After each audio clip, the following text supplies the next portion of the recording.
La compagnie aérienne nationale marocaine a annulé mercredi des vols prévus entre Casablanca et Doha pour les supporters désireux d'assister à la demi-finale du mondial entre le Maroc et la France, alors que d'autres déjà arrivés au Qatar n'avaient pas obtenu de tickets pour le match dans l'immédiat.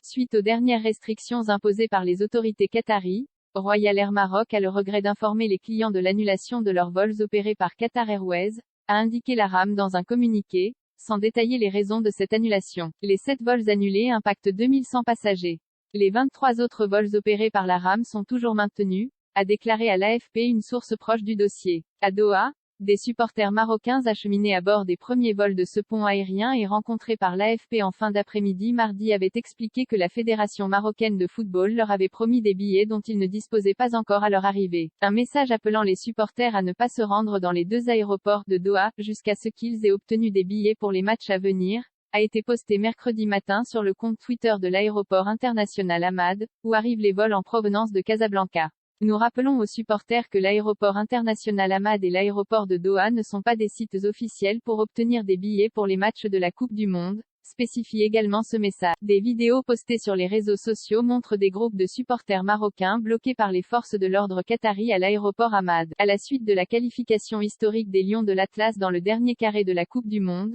la compagnie marocaine avait décidé d'opérer 30 vols spéciaux mardi et mercredi entre Casablanca et Doha, un pont aérien inédit qui devait permettre aux nombreux Marocains désireux de soutenir la sélection nationale dans son épopée et de vivre l'émotion de la demi-finale de la Coupe du Monde, avait expliqué lundi la RAM.